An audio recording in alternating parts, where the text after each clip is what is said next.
It's now time for Flashback, a recap of stories that made the headlines in the course of the week. We'll begin on Monday with the declaration of 19 terrorists wanted by the military authorities and the 5 million naira bounty placed on each of them for anyone with information that could lead to their arrest.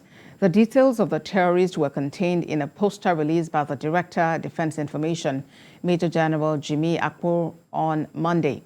The wanted persons are notorious bandits, terrorists that have been terrorizing Katsina, Sokoto, and Zamfara states. The banner containing origins of the terrorists included a dedicated phone number for the report. Those on the list include Sani Dengote, Dogo Nahali, Ali Kachala, Mahmudu Tenange, Bello Turuji Guda, Isia Kwashin Garawa, Baleri, Sani Gurugu, Alhaji Ado Aliero, Gwaska Dankarami, Nagona, and Umaru Dan Nigeria, among others. Still on Monday, a federal high court sitting in Abuja adjourned indefinitely trial of the leader of the proscribed Indigenous People of Biafra, Nnamdi Kanu. Security had told the federal high court in Abuja that the leader of the Indigenous People of Biafra, Nnamdi Kanu, had refused to appear before the court after prior notice of the day's sitting. Counsel for the DSS noted that all effort to make Mr. Kanu see reason yielded no success as he refused to be present in court. Presiding Judge Binta Inyanku noted that regardless of the defendant's absence from court, the court had adjourned for an update on Mr. Kanu's appeal. Counsel to Mr. Kanu, Michael Zekome, Senior Advocate of Nigeria, gave the court a rundown of the proceedings before the Court of Appeal, which struck out all the charges against Mr. Kanu and the appeal filed by the federal government against the judgment to the Supreme Court. The federal government's appeal seeks a reversal of the Court of Appeal judgment and is pending before the Supreme Court. There were other cases billed for hearing before the court, but these were also put off indefinitely for the same reason. One of these is an amended 7-count charge filed by the federal government. Charge sprang up today. We actually read it in the social media over the weekend that Nnamdi Kanu is being arraigned today again on the same old charge, which the Court of Appeal has said this court, including any other court in Nigeria, is prohibited from ever trying him on the same count charge. We will not serve the charge sheet. We only read it in the social media. And when I asked the prosecution today to give me a copy, they said they also don't have a copy here. They didn't have a copy here. So I told the court that what I would have expected would be that the prosecution should just have gotten up to withdraw that matter because it constitutes an abuse of court process. The Court of Appeal had held that Mr. Kanu's extradition from Kenya to Nigeria to stand trial was illegal. On Tuesday, the presidential candidates of the All Progressives Congress, Asiwaju Bola Ahmed Tinubu, promised that his administration will create jobs, revive the economy, and tackle insecurity if elected. The former governor of Lagos State made the promise during the flag-off of the APC presidential campaign in Jos, the Plateau State capital. The flag-off of the APC presidential campaign in Jos, the capital of Plateau State. Thousands of supporters of the APC presidential candidate, Asiwaju Bola Tinubu, have traveled from across the 17 council areas in the state. The arrival of the party's flag bearer into the Rampound Township Stadium is also part of what many of his supporters wanted to see. The presence of governors elected on the platform of the APC and presidential aspirants in the party also added color to the first major campaign rally of the ruling party. Congratulations, APC, and congratulations, President Buhari, for being able to produce your successor. It is all about the younger generation. It is all about the youth. It is all about generations yet unborn. We want to reassure our women and our youth that we are going to be there for you. We are going to support you. And we want you not to be afraid. The APC is asking for the votes of Nigerians, and in return, The Tinubu-Shettima presidency promised to improve the general well-being of citizens and fast-track national growth and development. Get your PVC ready. Be confident. Be determined. Be resilient.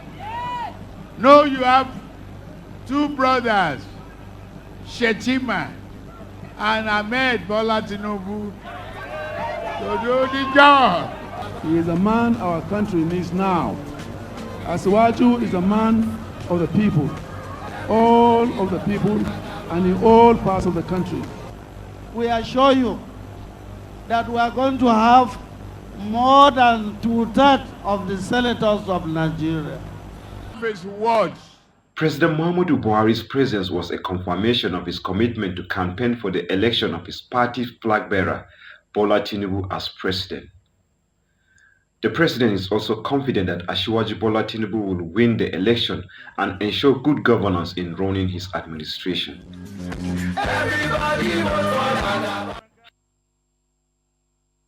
On Tuesday, the global community marked World 8 Billion Day. And in commemoration of the day, an advocacy group called for more investment in education, women, youth, climate change, and reproductive health issues. The world population is increasing, though at a slower pace than it was. It took the world 12 years to move from 7 billion people to 8 billion, and it has been projected to reach 9 billion in another 14.5 years. As much as the world celebrates the growing population, it is important to ensure that some salient issues that could impact Nigeria is also discussed. Sexual and reproductive health information. This is the essence of this gathering, organized by the United Nations Population Fund. Focusing on number alone distracts us from the real challenge we face. Securing a world where all 8 billion of us enjoy a good quality of life, making informed decisions on sexual and reproductive health and rights, employment, education, and social and economic development. They're all very much important for us to succeed within this population of 8 billion. Africa generally plays an important role in the growing population. But Nigeria, at the moment, with a 218 million population, is a major driver of world population, as the country now accounts for 2.7% of world population. It is therefore important for government to know the areas investment is needed in order to achieve developed and equitable world. At this panel discussion, speakers want government to focus investment on education, women, youth, climate change, and reproductive health.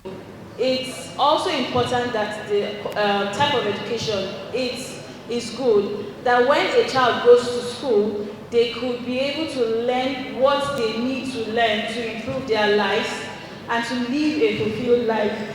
The percentage of those who want to stay back in Nigeria is shrinking every day. Because when they look at the outlook of the country, they're saying to themselves, there are no opportunities for us here. And these opportunities have to do with their perception about job opportunities. When all these areas are considered, it will help in managing Nigeria's population growth in a profitable way. Still on Tuesday, the Inspector General of Police directed Lagos, Ogun, and Oyo police commands of the force to deploy technology-based and tactical assets to forestall kidnappings and other ugly incidents on the Lagos-Ibadan Expressway. The IGP ordered an immediate restructuring of the security architecture on the road to provide adequate deployment of officers and assets to ensure protection of lives and property along the expressway. The statement signed by Force Public Relations Officer Olumuyiwa Adejobi said the police leadership was sensitive to the plight of motorists on the road, and the IGP pledged adequate technology-based and tactical operational support for the 3 commands to secure the ever-busy road. On Wednesday, President Muhammadu Buhari approved 134.7 billion naira for the payment of security debarment allowance to military veterans as the 2023 Armed Forces Remembrance Day emblem and appeal fund. The president, on behalf of the federal government, announced the donation of 10 million naira to the Nigerian Legion to support the country's veterans and the families of the fallen heroes whose past sacrifices have positively impacted the country's unity.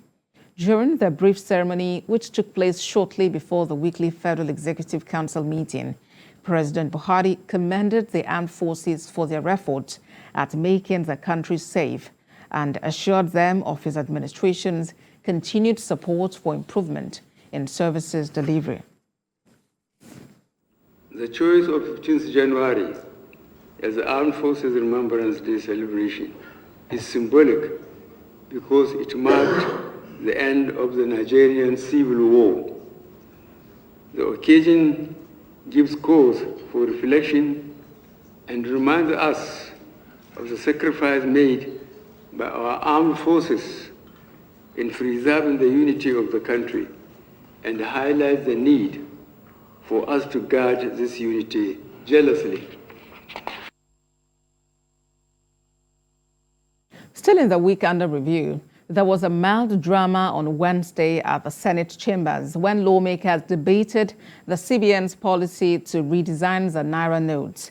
The session turned rowdy following a point of order raised by Senator Obasani, urging the Senate to throw its weight behind the policy.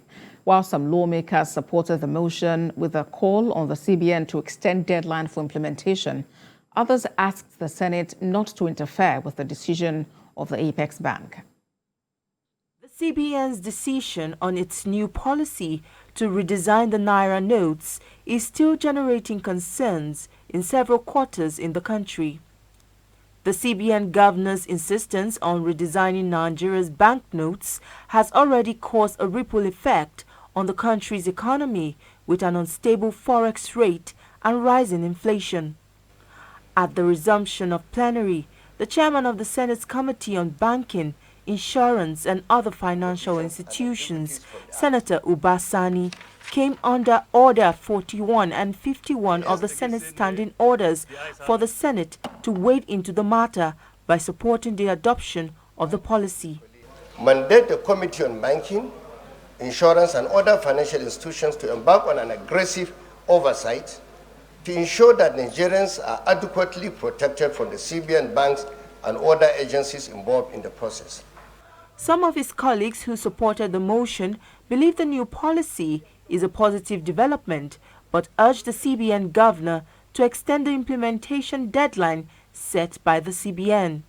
1 month and a half is extremely short for what we're about to do.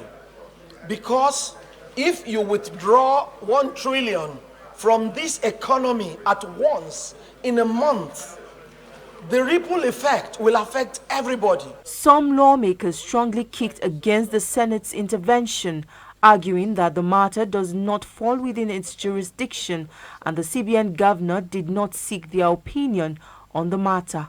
Then there was no consultation. After the printing has commenced, the president has approved and said, I'll legislate support. It will be ridiculous for us to go ahead and do that. Let him go ahead and do what he's doing. Take your seats. Gentlemen. The argument threw the parliament into a rowdy session, prompting the Senate to put the matter to a voice vote, and the ayes had it. Those in favor say aye. Those against say nay. The ayes have it. This is another win for the CBN's move to redesign some denominations of Nigeria's legal tender. Now to Thursday. The federal government confirmed that about 130 million Nigerians are now living in poverty. That worrying figure was contained in the National Bureau of Statistics 2022 Multidimensional Poverty Index Survey released in Abuja. The NBS said the figure represented 63% of the nation's population. The launch of the country's multidimensional poverty index, the report shows 132 million people representing 63% of Nigeria's population are multidimensionally poor. 86 million people representing 65% live in the north, while nearly 47 million representing 35% are in the south. The multidimensionally poor levels vary across states, with Ondo having the lowest rate of 27%, while the highest is Sokoto at 91%.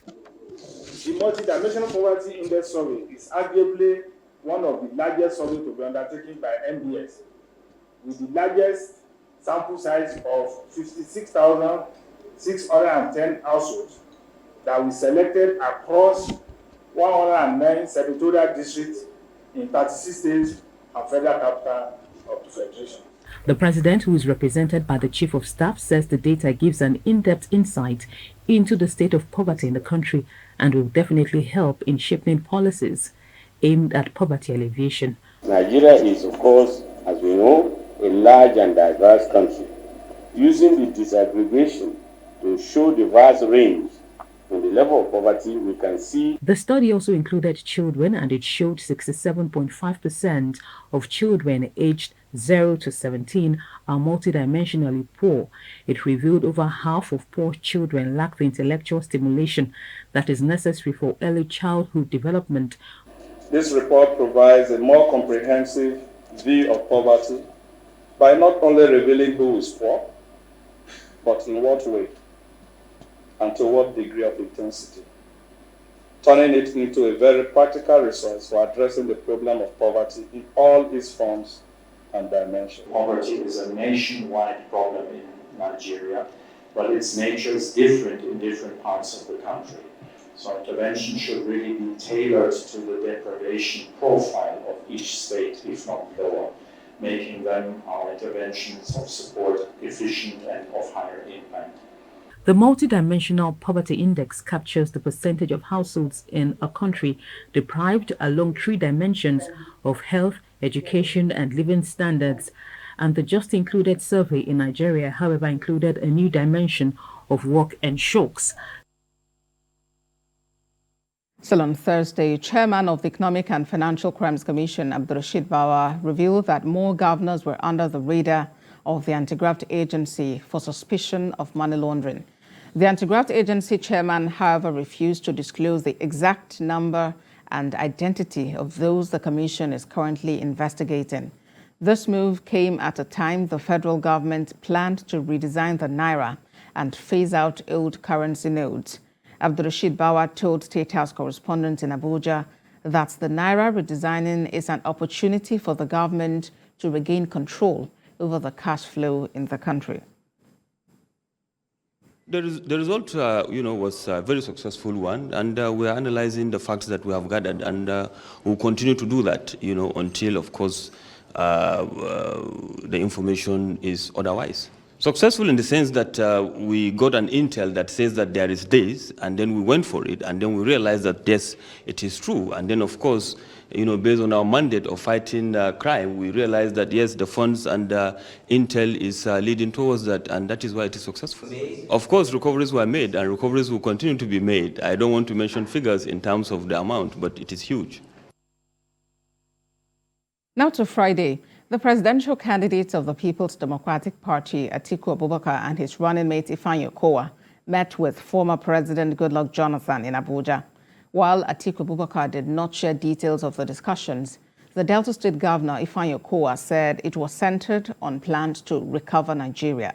The PDP chieftain had in recent times visited political leaders and other interest groups across the country as he ramps up his consultations in the months leading to the elections. Lastly, on Friday, the former secretary to the government of the Federation, Babachi Lawal, was freed by a Federal Capital Territory High Court.